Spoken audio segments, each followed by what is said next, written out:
Chapter: The Interrogations. Sherlock Holmes sat in the reading room of the Diogenes Club, his steely gaze fixed on the flicker of the gaslight above. The air smelled faintly of pipe tobacco and old paper, an ambience of intellectual rigor that suited the task at hand.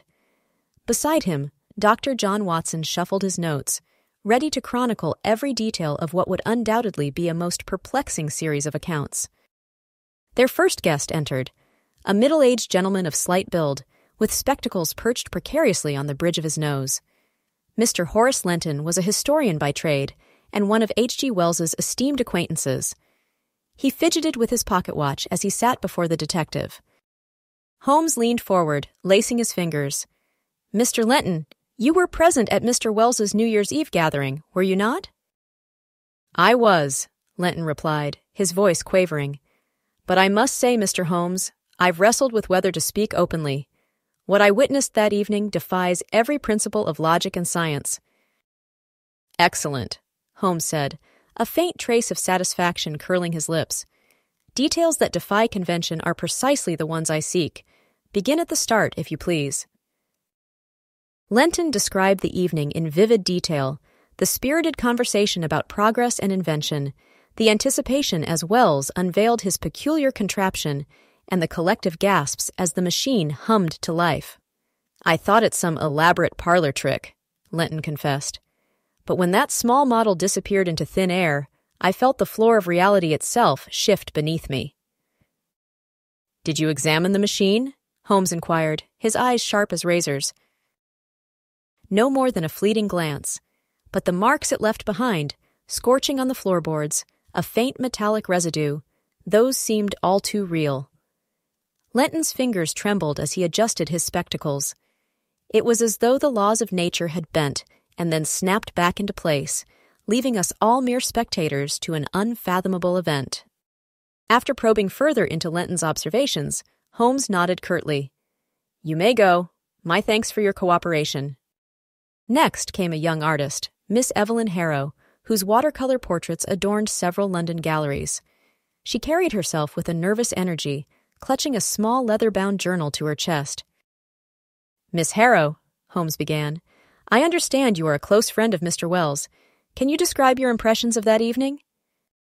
"Oh, Mr. Holmes," she exclaimed, "it was like a page torn from one of his novels.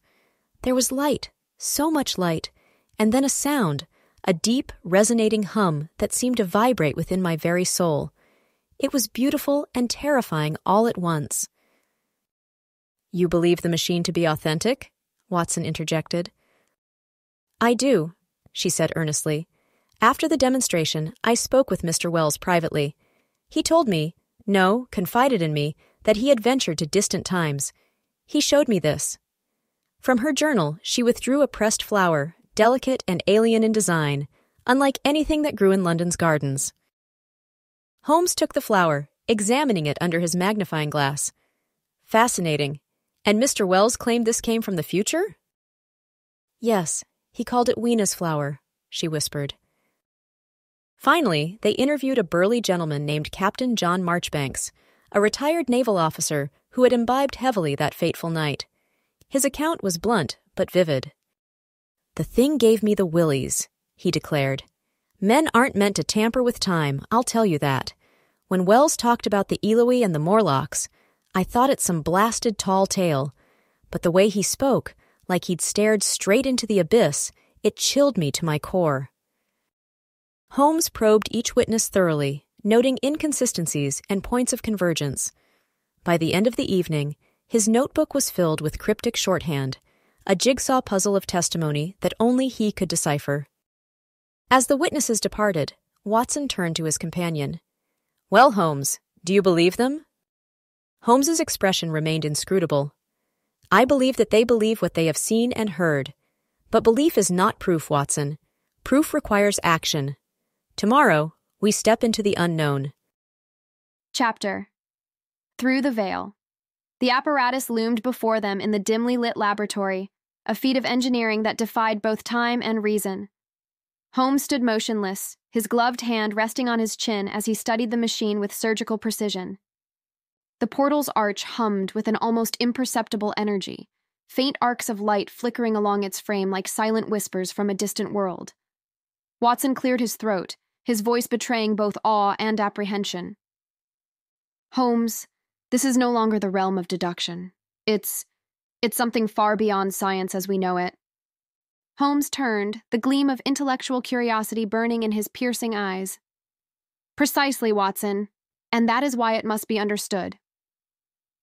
With a deliberate stride, Holmes approached the control console, its myriad levers and dials standing as a cryptic interface to the otherworldly. He glanced at Watson, a fleeting softness tempering his usual austerity. Are you prepared, old friend? Once we step through, there may be no immediate return. Watson straightened, clutching his medical bag. Wherever you go, Holmes, I go. The game, as they say, is afoot. Holmes offered the faintest of smiles before gripping the primary lever.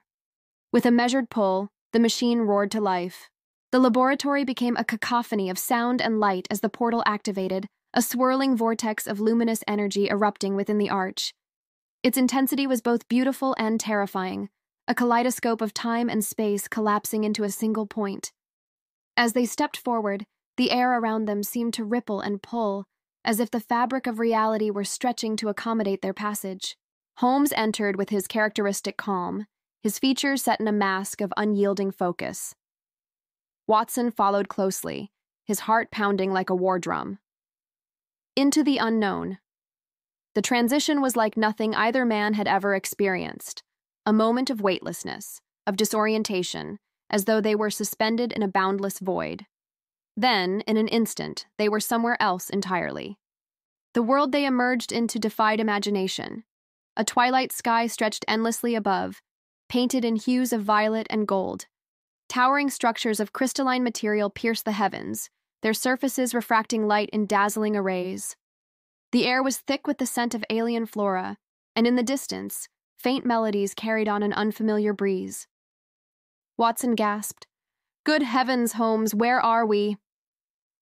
Holmes knelt, examining the strange, iridescent soil beneath his feet. "Not where, Watson, but when. The composition of this ground is unlike anything found in our own time. We are in the distant future." They ventured further, their senses overwhelmed by the surreal beauty and ominous tranquility of the landscape. It was Watson who first noticed the figures, ethereal beings with translucent skin and luminous eyes. They watched from a distance, their presence both inviting and unsettling. "Holmes," Watson whispered, "do you suppose these are the Eloi?" Holmes's sharp gaze locked onto the figures. "Perhaps, but we must remain cautious. Not all who appear benign are as such.